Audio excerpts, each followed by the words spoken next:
Thanks for being here with us, everybody. I am so excited for today. We have an hour and we've got an action-packed agenda with some really cool stuff. So first things first, thank you for being here. Thanks to the whole Sales Hacker team for putting this together. A lot of effort on everybody's part.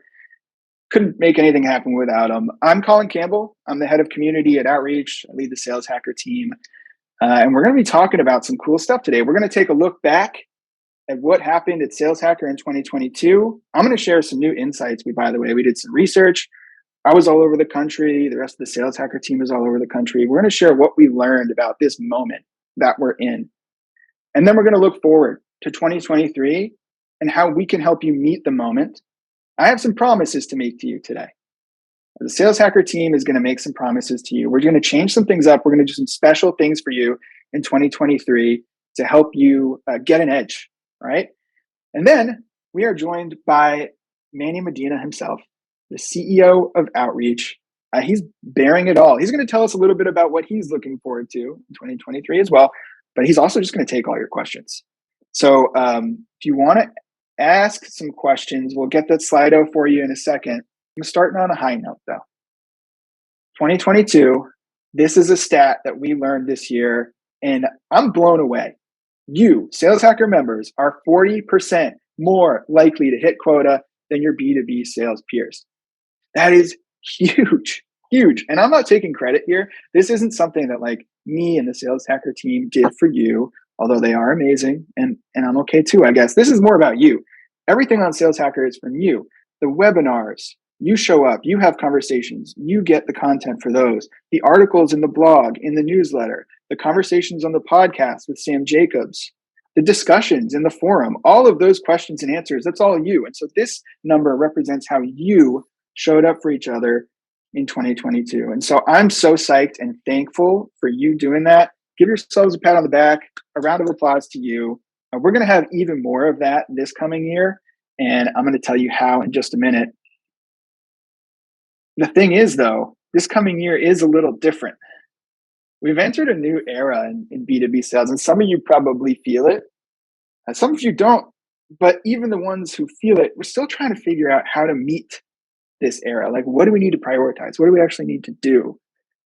So I'm going to talk a little bit about how we got there and how we're going to help you meet the moment. If you have a question for Manny, go to slido.com and enter the code SHRECHARGE, or use that QR code, and you can upvote other people's questions too. Ask whatever you want. So here's the deal. Looking back to how we got here today, the salesperson, the rep we have today, you all are different than every salesperson we've had in the past.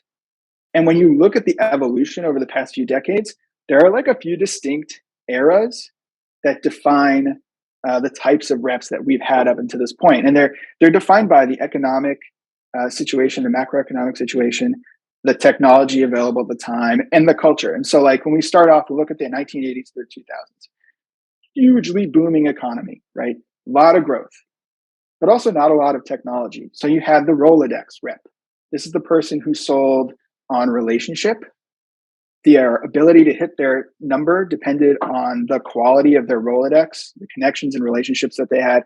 And they were tasked with opening all of their opportunities and closing all of those opportunities. So this was like Glenn Gary, Glenn Ross era. These folks were not getting a whole mountain of leads from marketing, right? But leading up into 2000, 2001, you had the dot-com bubble crash, which led to, listen, there was a lot of new technology developed at that time. So reps had new things to help them do their jobs. But it was also a new economic environment. There was a focus on efficiency, on operational excellence, and like technologies like CRM came about. And so like all of those contacts in the Rolodex moved into the CRM. And so now salespeople are doing their job in like a digital way, but it's still not really that organized. They can use their Palm Pilot or their BlackBerry. They can email in Outlook, but they don't have like systems to help them do these things. Still creating and closing almost all the pipeline themselves. And then after the Great Recession, things really changed. And we call this the closer rep era, which, by the way, it's called that because it's also the era of the SDR. I mean, this is the time when those roles bifurcated, right? Hugely booming economy again, just like the 80s. A lot of marketing innovation led to big marketing budgets. Marketers were nailing demand gen, doing all kinds of stuff with marketing automation, online ads. And so the top of the funnel was really, really fat.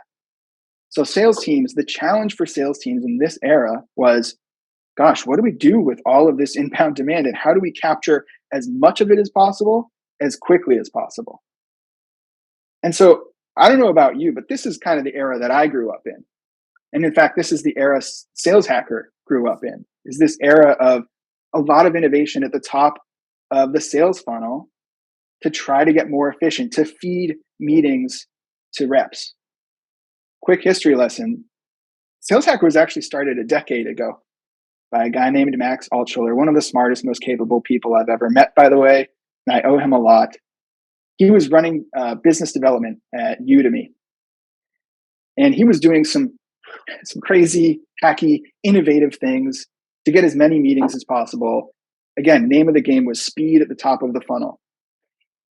And he wasn't doing it alone. In fact, you can't innovate like that alone. You have to get together with folks. And so he had these little meetups, and those grew into conferences, which grew into webinars and the blog and the podcast and the online community that you see today.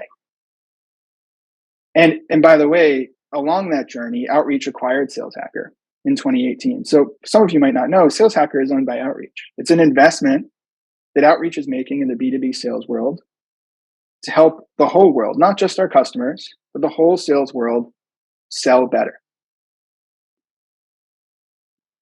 So again, I and Sales Hacker have grown up in this context.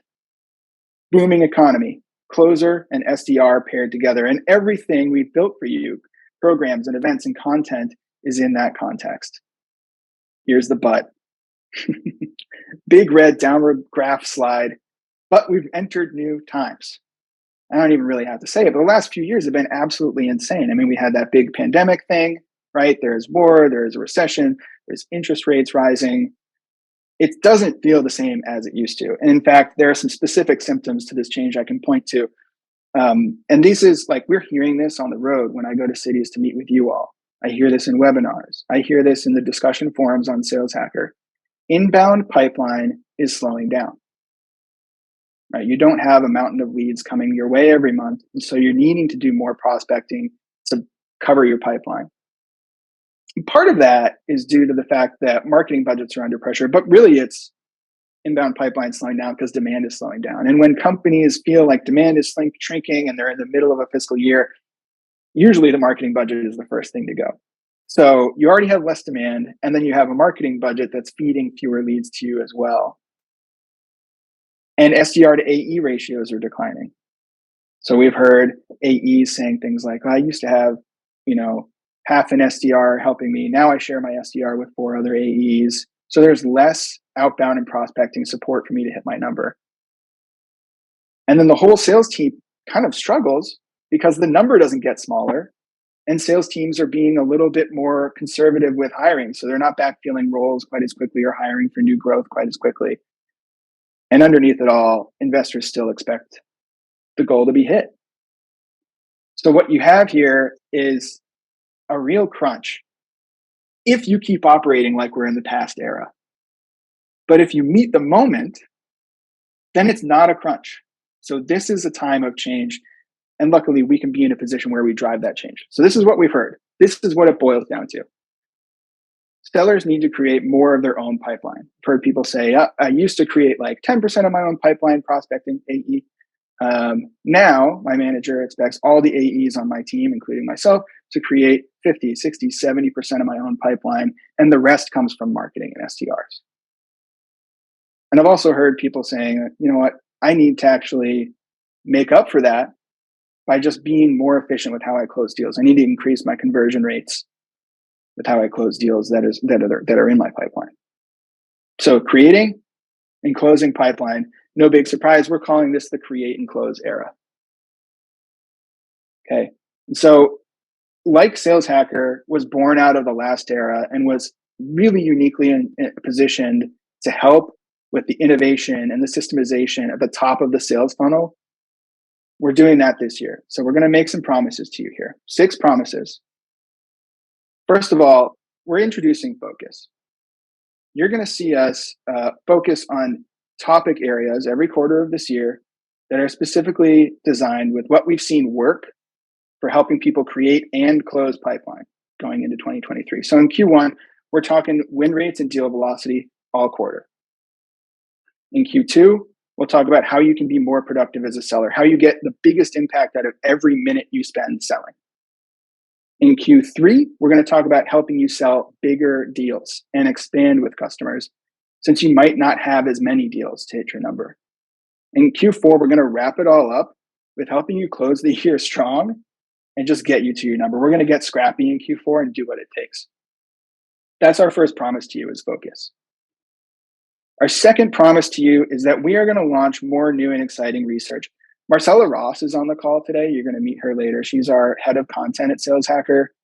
She's a force of nature, and she has done some absolutely incredible research that is uncovering what technologies sellers are using to create and close pipeline. And by the way, what technologies might not actually help you do that. So you can gear yourself up to do this intelligently in 2023. That's our second promise, some research. And I want to take a moment to talk about this too, is that in a time where a lot of us feel like we need to focus on efficiency and we're crunching to hit numbers, I'll just speak for myself. I've noticed that it's too easy to forget that culture is also important, and diversity and equity and inclusion are things that are important to our companies and our bottom lines and to us as human beings. And I've noticed that it is less a topic of conversation and concern in the community, and that's not okay. We're not going to let that happen on our watch. So the other big piece of research that we're going to do this year is about how companies are investing in diversity, equity, and inclusion and using it as a lever to help them build more stable, more efficient, more powerful teams to get them through what might be a tough time. That's our second promise. Some crazy good research. Our third promise is we're going to get really tactical too. We're going to put on our community hats and get you together in what we're calling virtual roundtables. You meet with a small group of other peers just like you, and you can workshop deals. You can get help. You can give advice, not recorded, no bosses allowed. You can go completely off script, hang out and have some beers if you want, or just, talk shop. Keep an eye out for those. We're going to do those at least monthly. I mentioned earlier, moving on to our fourth promise, that Sales Hacker was acquired by Outreach in 2018. So now we're really comfortably a part of the Outreach family, but we still haven't quite cracked the nut on sharing exactly how Outreach does what it does to grow like crazy. And we're going to get some of that from Manny later, but I'm really excited to announce that our fourth promise to you is cracking that nut. We have some exclusive content from the Outreach go-to-market teams that we're going to share with you this year about exactly the plays they're running to do what they do better than anybody else on the planet. Our fifth promise to you is just to make it easier to find all this stuff. We heard some feedback this year that there's so much goodness on Sales Hacker that it's sometimes hard to find what you need in the moment. So we're going to package these things up and make them easy for you to find. So you'll have a collection of the articles, the insights, the templates you need right in one place, front and center, no more hunting and searching. And then lastly, this is really a continuation promise. We got together in, I think, 8 cities last year. I'm promising that we're going to do more of that in the coming year. We're going to have revenue rallies in many, many cities. We can get together with other Sales Hacker members and share ideas and network and pick up a lot of interesting research-driven insights that we won't be sharing elsewhere. So I look forward to seeing you in person. Those are the promises we're making to you this year. And that's how we want to help you meet this moment in the create and close era. Now, we're going to kick it over to Manny in a second. He's got some interesting ideas to share about how he's thinking about this next year. He always gets me fired up when I listen to him speak. If you have a question for him, this is your last chance to drop it in. You can use this QR code or go to slido.com and enter the code SHRecharge. And with that, Manny, kick it to you. Thank you. Thank you, Colin. One of the things that is important to us is to make sure that we take a step back, and even through the challenging years, we still reconcile what we're doing against our vision and our goal. And the reason what outreach exists has always been to help and empower and help every rep, every BDR, SDR, every manager, frontline manager, VP, etc., everyone in the sales organization to really achieve their fullest potential. So the Sales Hacker organization being part of outreach allows us to continue to educate, every rep, irrespective of whether they're using outreach or not, because of that mission. And because the number one barrier of growth to us is actually knowledge. It's actually understanding of what's out there, what's possible, and who else is going through the same situation that you are. And this coming year, 2023, this becomes even more important because the job description for the reps has changed. It has changed for the reasons that you just described. The amount of inbound leads is coming down. The number is not going away. You're not going to have an over-assigned quota booking, which you're sitting on really fat books and hoping for the inbound to come in. No, you're going to be the owner of your patch of business, and you're going to be the CEO of that number. And every organization, every CRO that I talk to is telling me is that this is the year in which every rep gets to own their franchise. So just like if you have a McDonald's franchise or a Burger King franchise, and the corner of 5th and Broadway, you may get some ads, you will get some pricing, you will get some placements on the Super Bowl. But at the end of the day, it's up to you to drive traffic. And if you don't drive traffic, that franchise gets taken away and put somewhere else. So that's the year of really owning your franchise. And Sales Hacker is all about that empowerment. We put a lot of content out there. We put a lot of, that mission is really strong. It takes commitment. It takes investments. But at the end of the day, it's you, the Sales Hacker participant, the rep, the SDR, the manager, to really take all that and bring it all in. And if you don't do that for yourself, nobody's going to help you. This is on you, your ownership, your performance. And when I think about what we're doing at Outreach, we started codifying those themes too, as we think about our sales team. And now we're even thinking about rolling this out in the rest of the company as a cultural ethos. So it begins with playing full out, that you have to be in your game day, or resting full out to play full out, but you have to be able to come in and sort of do your best, play at the edge of your abilities, learn as fast as you can, and really leave it on the field every day. The second attribute that we're talking about here internally is you got to operate with an abundance mindset. It's easy to go down into rat holes of scarcity, of bad news, or this is not working out. But if you build your pipeline and you close your pipeline and you continue to maintain good pipeline coverage and you're qualifying constantly, and you are developing your champions constantly, you will close those deals. And third, you got to win impeccably. No shortcuts. You can't shortcut the process. You can't shortcut the deal, because if you throw in a bad deal over your success organization, over your support organization, then everybody loses. And this is not the time to do that. So this is really the time for us to focus down into the core things that are important to us, and to really operate at that impeccable level and really deliver excellence. Like Oprah said, excellence covers all sins. You operate with excellence and you see yourself coming out of whatever hole you're in, or even getting better at what you do. All right, so with that, I'm just going to let the crew here ask me any question, anything. And you can ask me anything, literally. My name is Pamela Matson. Yeah, I was just going to say that I'm going to help moderate the questions, Colin. So I'm happy to do that. I'm Pamela Matson. I lead the people and organizational development team at Outreach. So really focused on learning and development.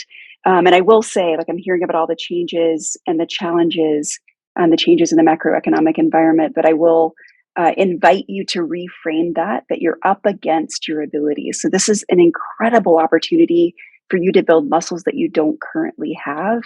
So get excited about that and do some intentional reflection about, what am I getting stronger at as a result of these challenging times? Where am I building muscles that I didn't have before?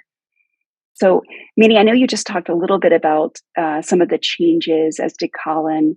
Are there any specific prospecting activities that have changed that you anticipate are going to be more important in 2023 than they've ever been before? I think prospecting is back. And in terms of that, in the past, you can get away with a sloppy prospecting because the inbound lead will show up anyway. And, You can get away with bad prospecting because it didn't matter where you prospecting organization, because we came from a time in which, a 20-some-year-old can buy $200,000 worth of software. And I think those days are over. I think that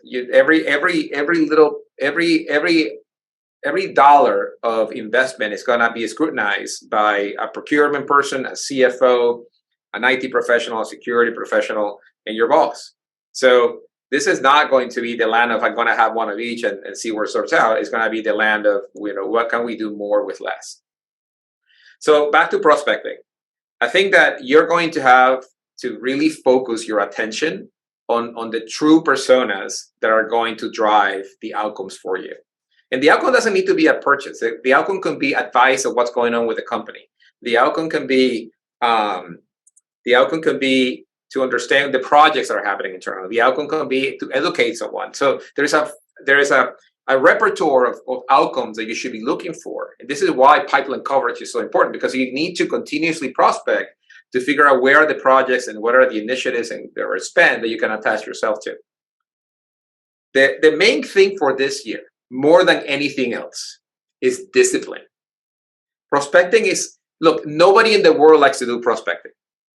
It's not that you don't wake up and be like, what, I'm gonna just bang out 2 hours of prospecting. It's gonna be awesome. Most people don't like it for two reasons. One is a grind, and number two, you expose yourself to the most amount of no's. A salesperson gets more no's in 1 hour than a normal person gets more no's in a year. So you are accumulating all these no's of people who don't want to talk, or people who don't want to move forward, or people who don't know anybody else who can refer you to. So this is why it's so hard. So this is the year in which you're going to have to start with your mind right and make sure that you know why you're doing this and preparing yourself to have strong conversations, and then having the discipline and putting in the time and getting it done. Anything short of that, you are shortcutting yourself and you're not setting yourself up for a great year. That's awesome. I'm hearing like not only the persons or personas that you're talking to has changed, sophistication of your prospecting has changed, and you're focused on the relationship. We heard this from one of our customers recently, the relationship and winning impeccably, not just the sell. That's exactly right. Well, one of the things that is really interesting is that in the past we used to talk about the trade-off of how much research are you going to do versus how much volume are you going to hit. I don't think we have that luxury anymore. I think you have to do both. I think you need to be able to sort of boil down the number of problem statements or the number of things that you can attach yourself to a conversation, and increase the volume of contacts that you're going to be talking to. I think that these self-limitations are not really helpful. You should think about your prospecting game as like any professional athlete does. How can I get better today? How can I do two more? How can I, get a more meaningful conversation out of the next conversation? How can would somebody pay me for this conversation? That should be the mindset. You bring so much value that at the end of that 15-minute conversation, somebody wants to actually give you cash for the value that you deliver. So those are sort of like the internal milestones. You can only play your own game. There's no competition here, just you. So if you don't set up yourself to beat your own record, to get better every day, this is going to be a hard game. This is not the game for mediocrity. This is not the year for mediocrity. This is a year for excellence. Discipline. All right. If there was one thing that you could do to accelerate growth, what would you do? Build more pipeline. It is, the growth stalls when the velocity of you adding deals into the pipeline goes down, and the velocity by which you move those deals go down. So the reason growth is stalling everywhere is because we're talking about the new sales cycle. There's more people involved in the sales cycle. This is actually not new. This started in the last, 3-4 years, when the predominant manager and director at any organization was a millennial. Millennials like to be inclusive, which is great. But that means that instead of having 5 people to deal with, now you have 12. So now, in addition to those 12, you have a CFO, you have a procurement, you have IT, you have more hands on the deal. And the problem with that is that they are not champions. They can actually derail the deal without getting the deal through. So those are risks for you. So how do you get better? Just build a better probability. Sales is a game of probability. You are increasing the probability of something getting over the line. You never have certainty in sales, kind of like in love and in life. You never have certainty, but you can increase the probability of you winning. How do you increase it? A, start with a bigger pipeline. B, build more champions. We always talk about having one champion. I don't think one champion is enough. I think you need champions at every level. I think you need a champion end user. You need a champion in procurement. You need a champion who's a manager. So for somebody, you have to add value to the career, to their shop, and to them personally. So continuously building champions is the other way to accelerate the deal cycle, and just qualify. The only thing that is constant in your life is time. You don't have more of it. You just have what you have. So if you are going to spend time in a particular deal cycle that is not well qualified, it doesn't have all the champions, pivot. Abundance. There's much more where that came from. So go get a better one. So those are the three things that I would say are the most indicative towards deal velocity: is big pipeline, constant qualifying, and build many champions. That's great. That combines the discipline and the winning impeccably that you mentioned earlier. This is a two-part question. So it references sort of the mental model you were talking about, the mind right. How do you get your AEs interested in outbounding when they're so used to inbound leads coming in? And the second part is, how do you use outbound to expand customer accounts? So let's start with the first one, and you will have to remind me of the second one, because I gotta go into a deep hole and I may never come back. So just if I go there, just remind me what the second question was. How do you get an AE to prospect when they have been doing inbound? Most of the pipeline has been inbound. Is the question. Every CRO has that question, and the reason for that is a cultural change. If you were to change systems is one thing. If you were to change, say, people is another thing. But if you have to change culture, that means that you have to change everything. That you may have to switch some people out, or you have to re-educate the people that you have, and you need the supporting systems to make sure that the system is self-building and self-momentum. And then on the other hand, you need the reward mechanisms to make sure that you are that the people get the pull also from whatever, that big commission check or that big recognition, whatever is important to your AE. So the number one thing that we attack here at Outreach was the culture.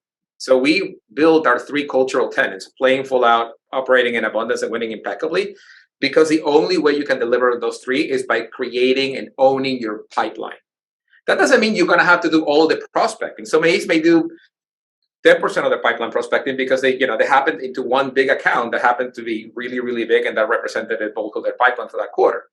And some other AEs have zero benefit from inbound leads, and they have to generate 80% of their pipeline. But at the end of the day, you have to own those results, and you have to own the resources that we give you here at Outreach for building that pipeline, whether it's an SDR team, or whether it's marketing, or whether we have an event and you want to attach yourself to it and bring some customers to build that pipeline. Is the push into the AE and to the rep, and give them both the accountability, the agency, and the resources to deliver on the whole number. And then give them the empowerment of saying, look, these are the best ways we know of how do you run your own business. And then somebody who runs their own business contributes at least 30% of their pipeline. They really coordinate with the SDRs to split the accounts and figure out where are they prospecting, where am I prospecting, and make sure that you have some expectation from inbound leads. But no, you're going to use marketing to do some events and do some targeted stuff that actually is going to work for you. This agency really works. A highly motivated AE with a really good comp plan that has sort of like a low quote and high accelerators will make that work. And that's the beauty of it, is that if you have all of that lined up, you will get the results. It's when you lack one or the other. Most people change the comp plan, don't change the culture. They change the culture and change the comp plan. You change your behavior, but only for 2 weeks out of the entire quarter, and then you go back to you're sitting around waiting for inbound leads, or you sort of do like when you serve your kids vegetables, you're just moving them around, right? Like they move them around. You move your prospecting time around. You're not really eating it because you don't want to do it, and then they're cold and they really suck. So what if you don't face that, eat that frog early in the morning and just get on with your prospect, and then the rest of the day sort of like gets a little more difficult, and the rest of the quarter gets more difficult. All right, remind me of the second question. Yeah, eat the vegetables when they're warm, eat that frog. All right, and then how do you use outbound to expand customer accounts? Oh, you treat a customer account like a new account. It's kind of like when you walk into a party, you are a warm lead into that party, but 90% of the people in the room you may not know. So work the room. Continue to work the account. Be curious about the account. Be curious about the other problems.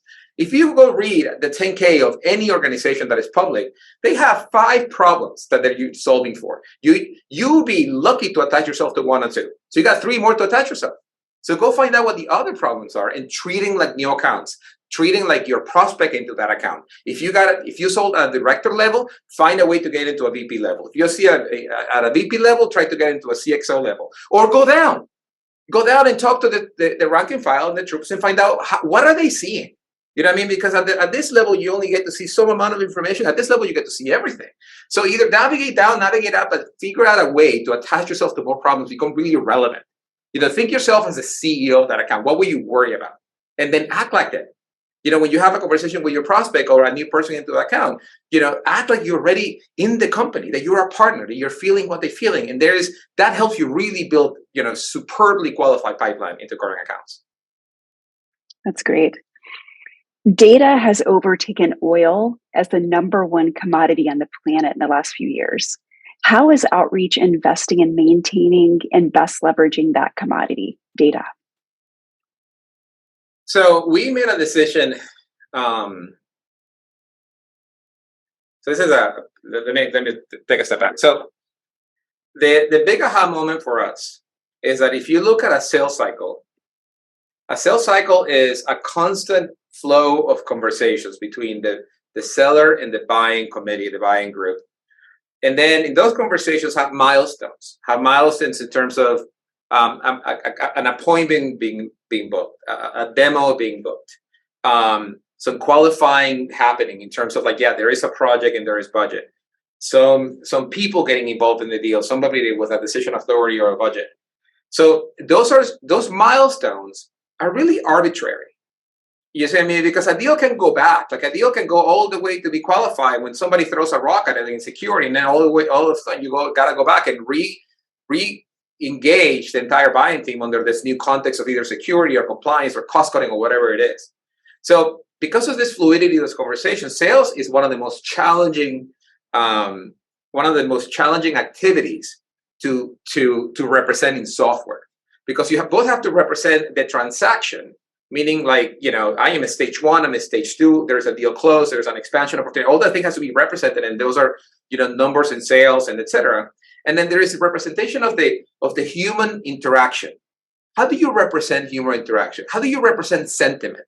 How do you represent somebody having doubts around your pricing but feeling good about your solution? How do you represent being chosen the technical leader but not the price leader? So this representation is still an open question.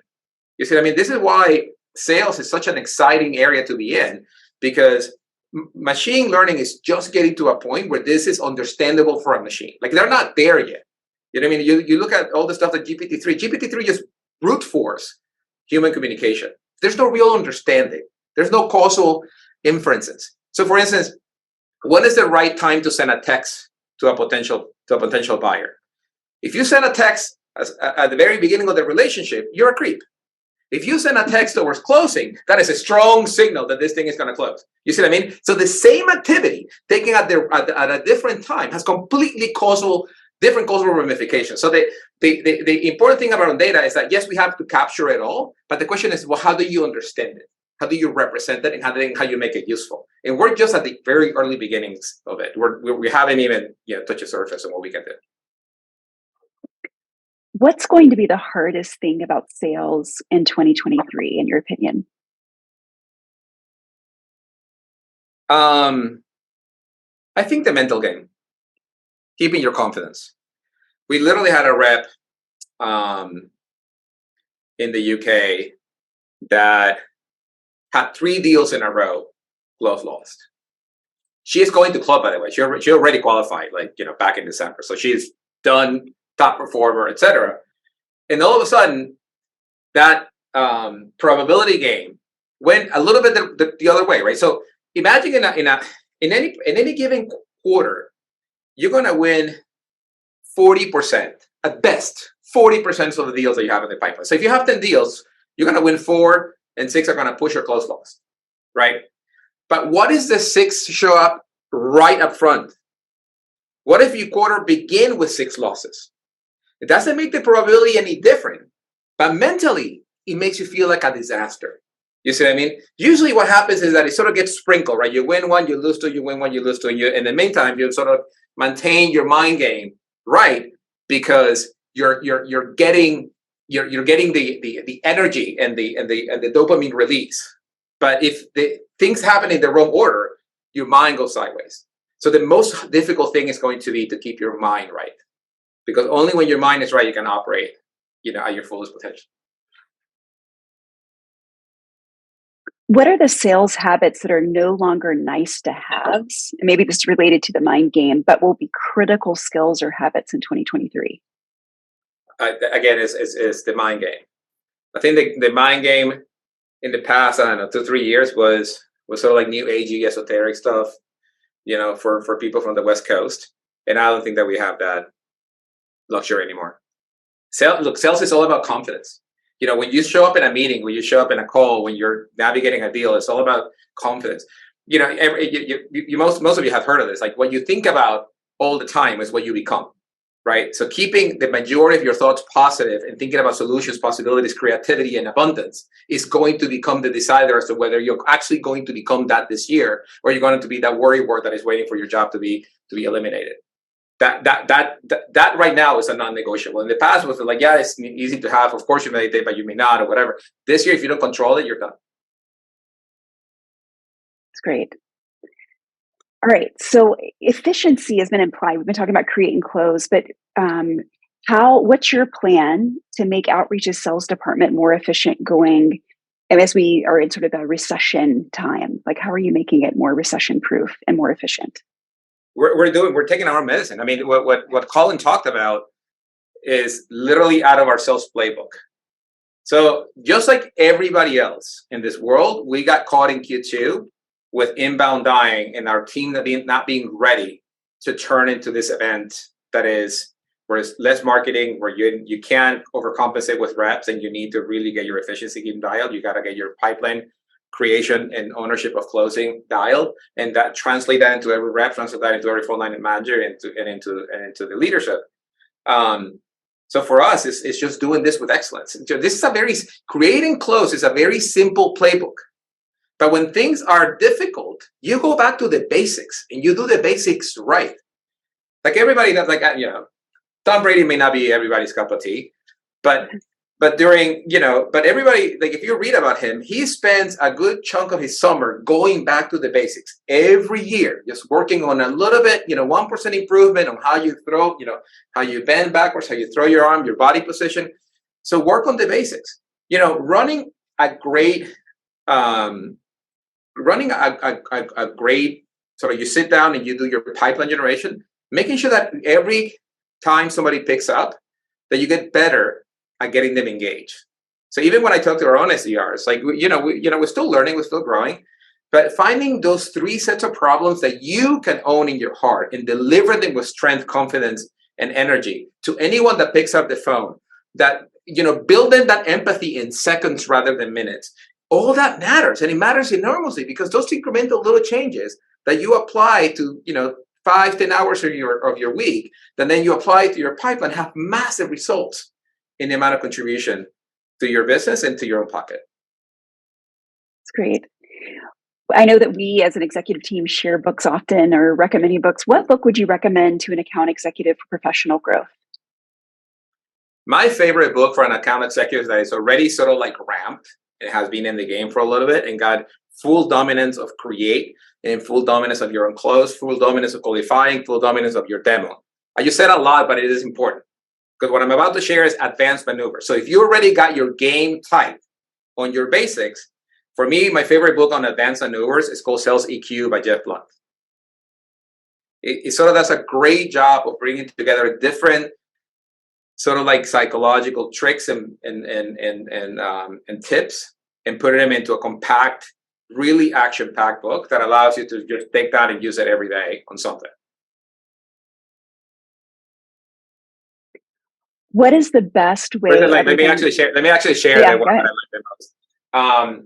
You usually, when you hear the word objection, everybody's trained to take the objection and find a way to push back on it.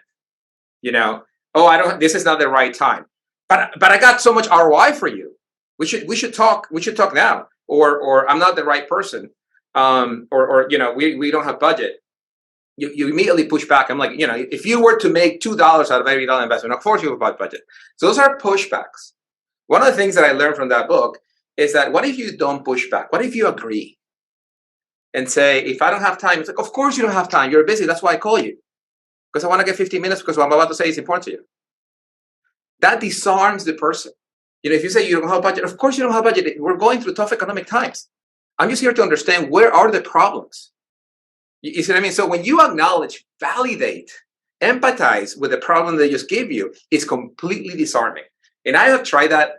For now, this is all I do. I never push back anymore. Like I validate. And like you literally get yourself another 5 minutes of talking or conversation, or you get a meeting. So anyway, that's a free one. Read the rest of the book. Great. All right, Marcella, I know that you're up next. Do we have time for one more?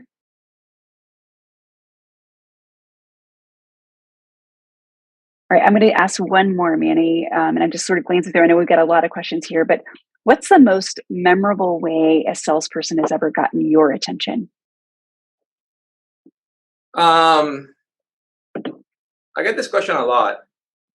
And the reason I like to answer is because the answer that people like is they give me a shit. Oh, they send me a teddy bear with like, you know, stuff with bacon or something. And it's really not, I know it sounds weird, but you know, but the gimmicky stuff will get your curiosity piqued, but it's really not addressing the problem. I think the best person that got to me was somebody that caught is somebody who caught me like in the middle of like an almost thought, right? So for instance, and I'll share a little bit of how I'm thinking about it. So I am a believer that the enablement game is going to change. And why is that? Because enablement was designed for the seller of the last generation sellers. It was not designed for the new millennial and the incoming Zoomer that learns in videos, learns on TikTok, that sort of like the attention is captured in other ways. So I feel like enablement is going to be something that is going to change from like offline and take this rep off the field to something that is more so like sprinkled throughout your experience throughout the day, throughout what you do, and it's going to be way more real time. So that's a hypothesis, right? Like I don't have a philosophy baked in yet, but I'm thinking of this a lot. And a vendor called me out of the blue, making that exact pitch. I was like, look, if you look at the trends of where we're going, the way that we enable is going to change, and you really need to figure out a comprehensive way of using your recorded calls, using the real time, Kaya, using your manager's time, and using your learning and development resources that you already have in a way that actually makes sense. So how do you do that with the resources that you have? And that kind of hit it on the head for me. I called him right away. So so to get to me, you have to sort of like be in my vibe, right? Like, what is my vibe? I'm a startup. I'm the leader of a sales tech company who's trying to think that thinks a lot about sales tech. So tell me about something in sales tech that I haven't thought about before, and boom, you got me. That's great. Thank you all for these fabulous questions. I know that there's some awards happening, so I want to make sure that we have time for that. Manny, thank you so much. That was awesome. Thank you. That was great. Thank you for the questions. I'm going to hang out for. Thanks for bringing the heat, Manny. I'm pumped up. Like I told the chat, I'm heading out on parental leave pretty soon, but I am now feeling fired up to parent the crap out of my new baby. This is going to be great. We do have some really cool prizes to give away and some amazing awards and recognition. And to do that, I want to introduce Marcella Ross. She's our head of content at Sales Hacker. She does more than you can possibly imagine, so I can't describe it all here. But she's going to take us out with some fun awards and prizes. And I'm queuing you up, Marcella, and I'm still talking. Here we go. Okay, while Colin brings up those slides, I just want to kind of preface this. whole segment. At Sales Hacker, one of our core values is that we are hungry craftspeople, right? We strive to continually learn and grow, and we see that in our active and engaged community. We believe that this commitment to learning and growing is one of the reasons why our members are more likely to hit quota, just like Colin said, 40% more likely. So we're excited to present Sales Hacker President's Club. We wanted a way to recognize our community and all the work you do to make Sales Hacker possible. We wanted to take a moment to thank you and celebrate your commitment to your own growth, as well as your continued commitment to help others grow. Thank you for all for fighting mediocrity.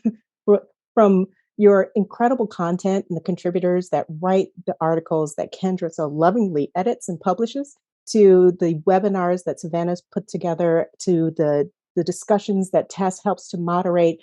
Thank you all for contributing to this community.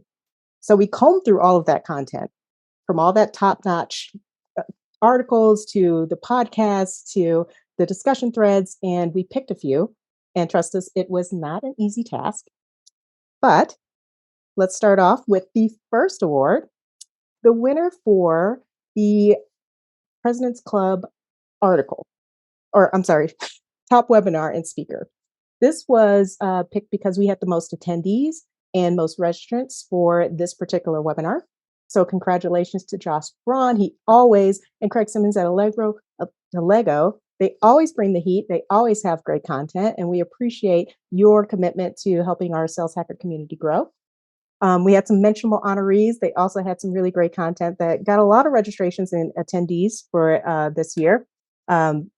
Using outreach, save 5 hours a week with these tips. We had some really, really great comments after this webinar, so we expect to have more of these great tips in Sales Hacker save timing tips for you. For the next award, we have the top article. For that, we have Nate from Fluent. He had 7 creative ways to resurrect a deal without just checking in.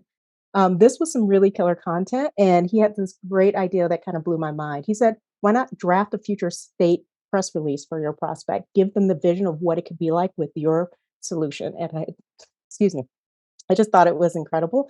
Go check it out if you haven't read it already.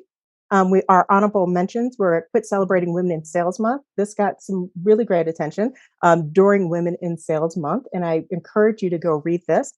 And Laura Wei Tan's article, I worked in a mall kiosk for 2 years. Here's everything I learned. And so this was an interesting article because it was just a different perspective. She took herself out of her comfort zone, which we're encouraging you to do. If you're not nervous with your next move, maybe you're not pushing yourself enough. She did that, and she learned a lot, and she shared that with you. Our next award is Top Podcast. So our sales podcast, episode 197, with Jonathan Friedman. He's the CEO and founder of DemoStack. This was chosen because it had the most listens, but it's a super inspiring episode about his journey about building DemoStack and just what it takes to really bring together your crew and keep going in tough times. So I encourage you to please listen to Sales Hacker, that episode and those beyond. We also have honorees Closing the RevOps Sales Gap with Jen and your new 3-part framework for cold calling with Jason Bay. Thank you guys all for contributing and taking your time to share with us your insights. For our last award, we had Beth's Community Question. And this was chosen by which got the most responses. You'll see Rana and Nabil. Those questions and those discussions, they kind of hit a string within our community, and you can see why.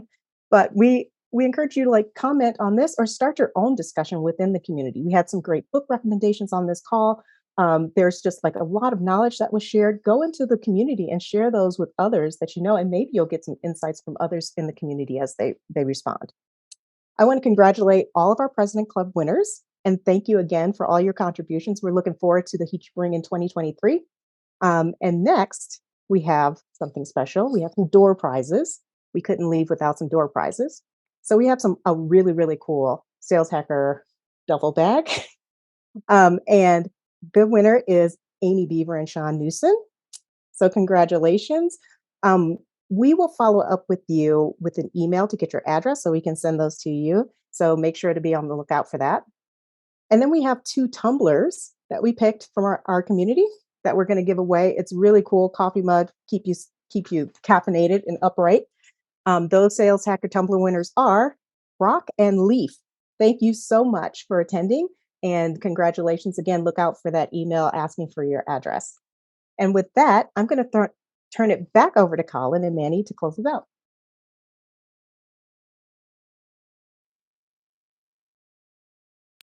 On mute as usual. If you take one thing away from today, it's that we're in the create and close era, and we're here to help you with that.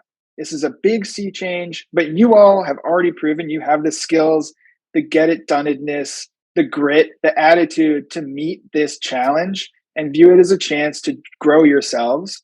And some of you are already doing it so well. So we're going to ask you to help bring the rest of the community with you.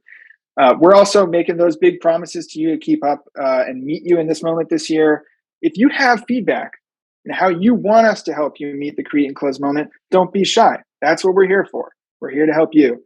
And I got to say, Outreach is here to help you too. I want to give Manny a chance to say, I think, Outreach and Sales Hacker is a great pairing, but I'm not the one that bought Sales Hacker and made it part of the Outreach family. And so I think Manny can articulate how this pairing and how Outreach can help you create and close pipeline in 2023 even better than I can. I'm really excited, Colin, that we're going to expose our playbooks internally to let people see how we grow through this environment and what's working, what's not. We have made some bold changes that I don't want to steal Colin's thunder throughout the year, but we have made some very bold changes that I think are worth sharing. I saw in one of the comments that our advice applies to large companies versus small shops. We sell anywhere from 1 seat to 10,000 seats. So we have micro segments, we have micro customers and SMB customers and customers across the board. What we talked about today stays. Your game is about creating pipeline, qualifying. If it's one person qualified every day, like people change, the market changes. So make sure that you're qualifying, you're building that champion, you're building that value, and then owning your destiny by owning your mind. Those things will remain clear. And what I love about this community is the community take ownership for their own development. That's why you're here. You wouldn't be here if you wouldn't take an ownership for your development. So continue to do that and double down on your professional growth next year, and double down on making sure that you are religious, that you're focused and you're disciplined around your commitments and where you're going to deliver. Don't get distracted. There's going to be a lot of noise this year, probably more than any other year. Your mind is yours, and you need to make sure that is right to get your game tight. That's right. Mind right, game tight. Sales Hacker community, thanks again for showing up today. It's great, as always, to spend time with you. Go enjoy the rest of your week. Create some pipeline, close some pipeline.